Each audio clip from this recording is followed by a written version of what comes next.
ইরানের রাজপথে এখন গণ অসন্তোষের এক অভূতপূর্ব ঝড় বইছে। যে সিংহাসন 4 দশক ধরে অটল ও অজেয় মনে হতো, আজ তা সাধারণ মানুষের ক্ষোভের স্রোতে খড়কুটোর মতোই দুলছে।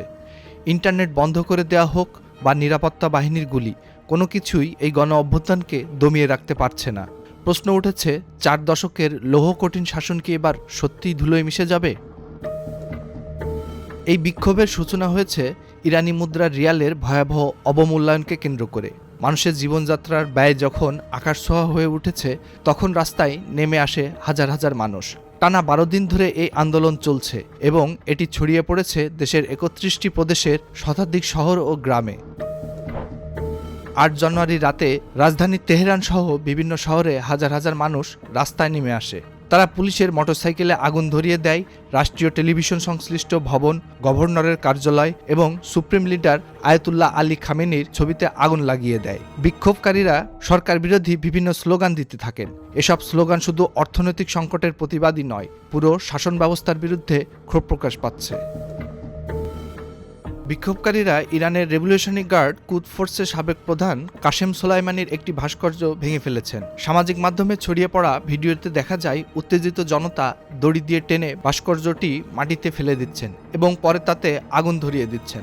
সোলাইমানিকে ইরানের শাসক গোষ্ঠী একজন বীর হিসেবে প্রচার করে থাকে, তাই এই ঘটনা ইরানি শাসন ব্যবস্থার প্রতি সাধারণ মানুষের ক্ষোভেরই প্রতীক। এছাড়া দেশের বিভিন্ন স্থানে রাষ্ট্রীয় ভবন, ব্যাংক এবং পুলিশ স্টেশনে আগুন ধরিয়ে দেওয়ার খবর পাওয়া গেছে। এসব ঘটনা থেকে স্পষ্ট যে বিক্ষোভ এখন আর শুধু অর্থনৈতিক দাবিতে সীমাবদ্ধ নেই, এটি পুরো ব্যবস্থার বিরুদ্ধে একটি গণ অভ্যুত্থানে রূপ নিয়েছে। ইন্টারনেট পর্যবেক্ষক সংস্থা নেটব্লকস জানিয়েছে, বৃহস্পতিবার রাতের পর থেকে দেশজুড়ে ইন্টারনেট সংযোগ প্রায় পুরোপুরি বিচ্ছিন্ন করে দেওয়া হয়েছে। অনেক এলাকায় মোবাইল ফোনের নেটওয়ার্কও কাজ করছে না। এই ব্ল্যাকআউটের উদ্দেশ্য স্পষ্ট, বিক্ষোভকারীদের মধ্যে সমন্বয় বন্ধ করা এবং বাইরের বিশ্বের কাছে খবর পৌঁছানোকে আটকে দেওয়া। কিন্তু এতেও আন্দোলন থামছে না। গত 12 দিনে এই বিক্ষোভে অন্তত 42 জন নিহত হয়েছেন। গ্রেপ্তার করা হয়েছে 2000-এরও বেশি মানুষ। নিরাপত্তা বাহিনীর গুলিতে অনেকে আহত হয়েছেন। হাসপাতালে চিকিৎসা নিতে গেলেও কিছু ক্ষেত্রে তাদের গ্রেপ্তার করা হয়েছে বলে খবর পাওয়া গেছে। এই পরিস্থিতির মধ্যে আন্তর্জাতিক মহল থেকেও চাপ বাড়ছে। মার্কিন প্রেসিডেন্ট ডোনাল্ড ট্রাম্প সরাসরি হুমকি দিয়েছেন। তিনি বলেছেন, ইরান সরকার যদি বিক্ষোভকারীদের উপর গুলি চালিয়ে হত্যা করে, তাহলে যুক্তরাষ্ট্র সরাসরি হস্তক্ষেপ করবে এবং শক্তিশালী সামরিক পদক্ষেপ নেবে। ট্রাম্পের এই বক্তব্য বিক্ষোভকারীদের মনোবল বাড়িয়েছে, অন্যদিকে ইরান সরকারের উপর চাপ সৃষ্টি করছে। এই চাপের মুখে ইরান কিছুটা নমনীয় ভূমিকা দেখাচ্ছে। ইরানের পররাষ্ট্রমন্ত্রী আব্বাস আরাকচি সাংবাদিকদের বলেছেন, তেহরান যুক্তরাষ্ট্রের সঙ্গে পারস্পরিক শ্রদ্ধা ও স্বার্থের ভিত্তিতে আলোচনায় বসতে প্রস্তুত। এটি একটি উল্লেখযোগ্য পরিবর্তন, কারণ গত কয়েক বছর ধরে এই দুই দেশের সম্পর্ক ছিল অত্যন্ত উত্তেজনাপূর্ণ। ব্রিটিশ দৈনিক দ্য টাইমসের এক সাম্প্রতিক প্রতিবেদনে দাবি করা হয়েছে, সুপ্রিম লিডার আয়াতুল্লাহ আলী খামেনির কাছে একটি প্ল্যান বি রয়েছে।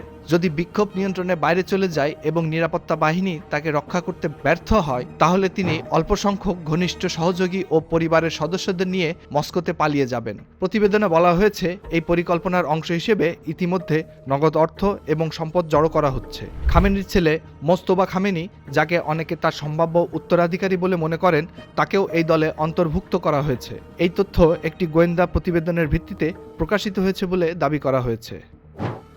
ব্রিটিশ পার্লামেন্টের কনজারভেটিভ দলের এমপি টম টুকেনহার্ট বলেছেন, সম্প্রতি রাশিয়ার একটি কার্গো বিমান তেহরানে অবতরণ করেছে এবং সেখান থেকে ইরানে বিপুল পরিমাণ সেনা ও সম্পদ সরিয়ে নেওয়া হচ্ছে। তার মতে, এসব ঘটনা ইঙ্গিত দিচ্ছে যে ইরানের শীর্ষ নেতৃত্ব পতন পরবর্তী পরিস্থিতির জন্য প্রস্তুতি নিচ্ছে। বিশ্লেষকদের অনেকেই মনে করছেন, বিক্ষোভ যদি এভাবে তীব্রতর হতে থাকে এবং বিক্ষোভকারীরা যদি একের পর এক সরকারি ভবন দখল করতে শুরু করে, তাহলে নিরাপত্তা বাহিনীর একটি অংশ সরকারের প্রতি আনুগত্য ত্যাগ করতে পারে। ইতিহাসে এমন অনেক উদাহরণ আছে যেখানে নিরাপত্তা বাহিনীর বিদ্রোহী শাসনের পতন ঘটিয়েছে। এখন সবার চোখ ইরানের রাজপথে। এই গণ অভ্যুত্থান কি সত্যিই 4 দশকের শাসনের সমাপ্তি ঘটাবে, নাকি সরকার আবারও এটিকে দমিয়ে ফেলবে?